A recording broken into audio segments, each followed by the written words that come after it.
What's going on, everybody? With the messenger to our knowledge. I kind of want to do a video on the situation with Ukraine, Putin, our American officials, the whole situation, kind of like in a 5 minute span of time, because we all have busy lives right now.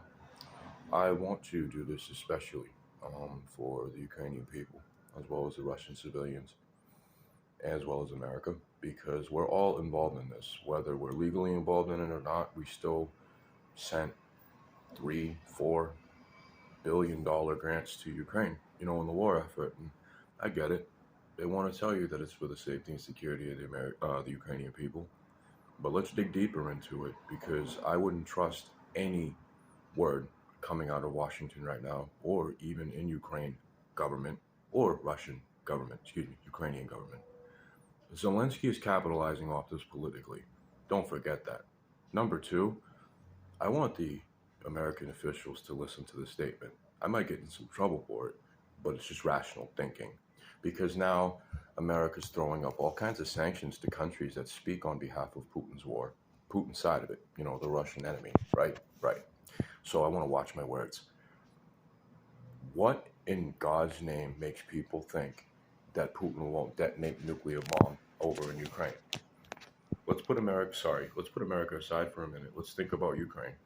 It's actually quite a very easy solution to a losing war. Because if you call back 300,000 soldiers, all the deployment, you got to pay them, you got to ensure their safety, you got to take care of their families if something happens to them, like they never do anyway. But just that's what would be expected of a world leader to try to do with his government. That saves a lot of money. But it's not about money with Putin. And I want to point this out for the United States and Ukraine. This is about Putin. This is about what he wants. And that's what makes the situation very dangerous. So let's talk about the definition of a dictator and remind ourselves what the true definition of a cold, heartless, evil, nasty dictator actually is. Somebody that's about themselves with a lot of political power, military power, nuclear power, which would go under the military category, and that's all they're focused on. This is a whole level that he's probably going to take it to if we don't pay attention, whether it's in the Washington D.C., the military, the Department of Defense, Homeland Defense, just for us alone, because we're also fast tracking a country that's under a major nuclear target to become a United Nations member, which is very dangerous under the certain circumstances that they're under right now. So probably that's why you're seeing some United Nations officials not voting right away. They're not thinking about not just themselves. They're thinking about the consequences of making a NATO member under the circumstances that Ukraine is under. This has nothing to do with discrimination, nothing to do with underlying intentions of other countries, except Washington, because Washington wants the Russian pipeline. Washington wants total control of Russia's gas. Simple as that. Simple as can be. Because if you have more control over an element, this country has more power. And when was the last time can we remember when America was a superpower? Why wouldn't they do that? They don't care. No, yes, they do. More power, more ownership of the globe because you're in control of Central Europe. If they control that Russian pipeline, if they want to, license that pipeline all the way to Central Europe, which they could with the right votes and the right people in place, that's a danger too, because that's going to drag Putin out of his nuclear shelter and start bombing us. I'm trying as hard as I can to speak on behalf of Ukrainian soldiers for their safety, just to keep it in mind that you guys are in extreme danger. He could most certainly pull back, which he's probably doing right now because they're not annexed yet. They have to rubber stamp it, which they did yesterday, and it has to come out as a legitimate document in the Kremlin.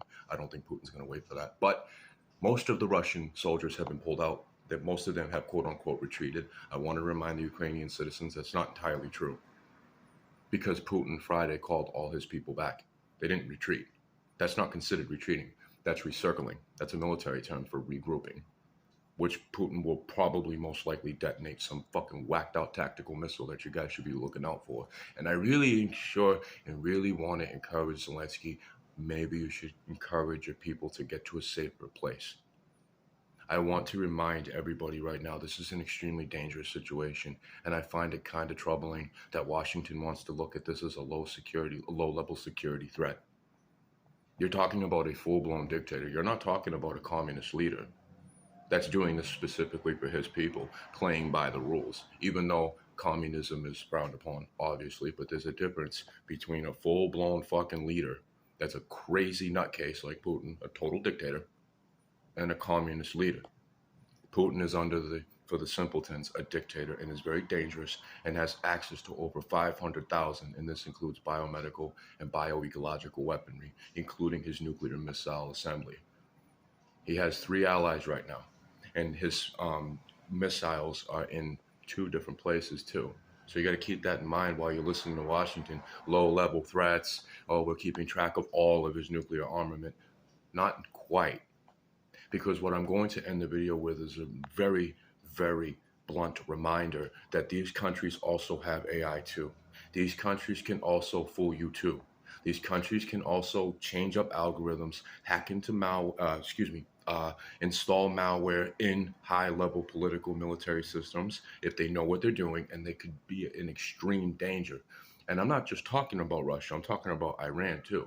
They could do that. So I want Washington to keep that in mind while you're, I don't know, maybe utilizing the news media to do whatever you want them to do so you can buy yourself some time. Fuck the lives of the American people. That's what I'm seeing. I don't like that. So I thought it would come up and speak for the United States, and speak for Ukraine, and speak for the Russian civilians. We are in a major situation. And just because you got your notifications with all these fancy celebrities and all these games that you can play, do not keep your eyes off the situation. I know I'm not, so I'm going to end the video here. All of the tools at our disposal in the United States is most certainly available in other countries. They have their own. And all I want to do is remind the United States that we should not get to a comfort point where we don't get attacked and we can't be attacked, because that's touting bullshit.